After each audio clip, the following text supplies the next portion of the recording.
So auto-observation in this case is also very important, because as you auto-observe yourself, as you repeat the line yourself, mimicking more or less what you have in your shot, you're getting the right timing, or you're getting a timing that feels well integrated with the sound, because basically you are reproducing what is happening, right? After doing that kind of observation, more or less, and posting, this is what I got. How to do impression. How to do impression.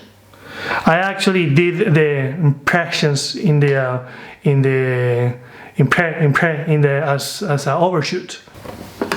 So see how what I told you about that, how that ha is still up. I'm doing it here, and then pre is the overshoot. After this, I'm coming back. Impressions. That's something that my body told me to do. How to do impressions. Impressions. How to do impressions.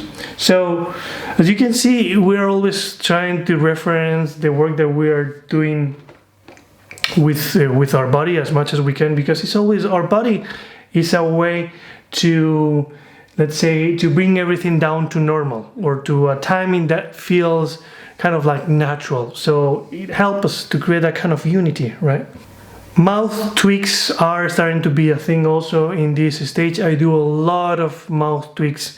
My recommendation is that as long as we don't see it from camera, do whatever you need in order to get a good mouth pose that works from camera without really breaking too much the things. For example, in this case, for this pose, as you can see how far I brought this.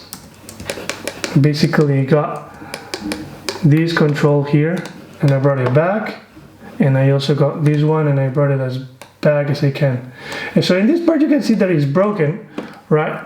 But it's not that bad. In a situation of a show where lighters would go in and start to light and all that, this wouldn't create any kind of issue, because we are not seeing that from the camera angle.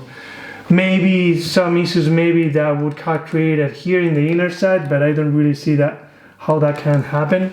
So tweaks are not only accepted, are encouraged. So what really matters is the pose itself, right? Don't compromise too much the mesh itself. Don't do, if this is for a shot that is going to be done by a lighter, don't do their lives way more difficult than it is, right? But just do cheat as much as you can, or do tweak as much as you can, in order to get good, appealing and functional poses. Something that I'm also starting to do are deformations. I'm bringing my extra deformers for the squash and the stretch, right? So for example, for this here, let me show you how it would look if I would get these two.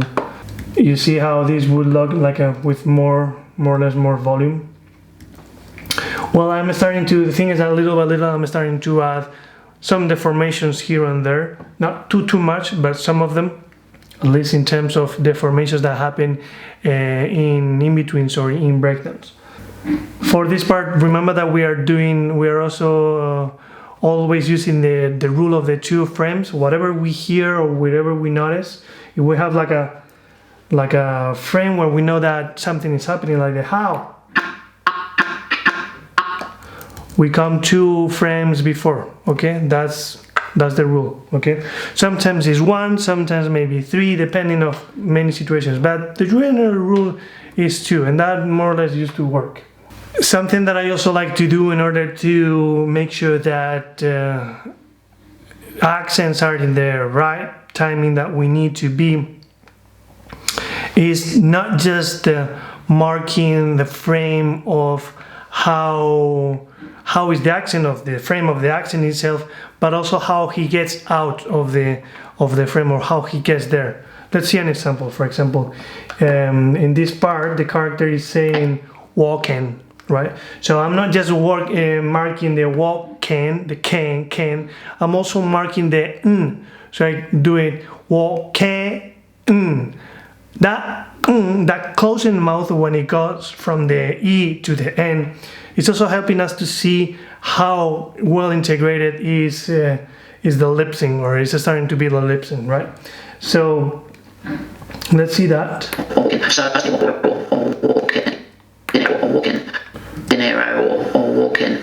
So you see that I have the E, or walking. This is the E of N. If I would be doing only the accents, I would keep it here. But as I was saying, it's also a very good tip to see how it gets out of the accent in order to make sure that we got that nice timing. So that's why here I also have the N. So accents is good to also sometimes to mark or to pose with what it comes before or what it comes after, so we can see that contrast of how that accent is happening. When we are also let's say imitating or reproducing what we are doing in our shot or what the character is saying with our own body, it also helps us to see the tiny little difference that our mouth shape can have depending on what the character is saying. Even though, for example, that he's saying the same kind of letter or kind of vowel, like O, for example, depending on how does it sound in the dialogue, that O may look in a different way. For example, we have, let's listen to this. The first thing I do is do. The first thing I do, okay, which feels like a kind of like a you do, I do. And then we have this calling inside of me. Calling inside of me. So if I say this first line, the first thing I do is the first thing I do, I'm gonna realize that ooh is very small, right? Compared to calling inside of me. Calling inside of me, right? By just doing it myself, I'm starting to realize what is that different happening, right? If I look for that precise frame in both of them, this is the O of the calling, and this is the do. This is the do. Yeah, right. So it's different. So even just by reproducing it, we can find those tiny little differences here and there, and how, for example, in the calling inside of me, when I actually say the calling inside of me, I can feel that also I'm putting lower lip on it. Calling inside of me. Calling inside of me. Just because I'm really trying to reproduce how the actor is saying that, calling. So that's why I also try to bring that lip. Can you see that lip going on here? So yeah, reproducing everything of what our character is doing or saying is a good way to find those differences or tiny little details that we can push maybe or to play with in our shot.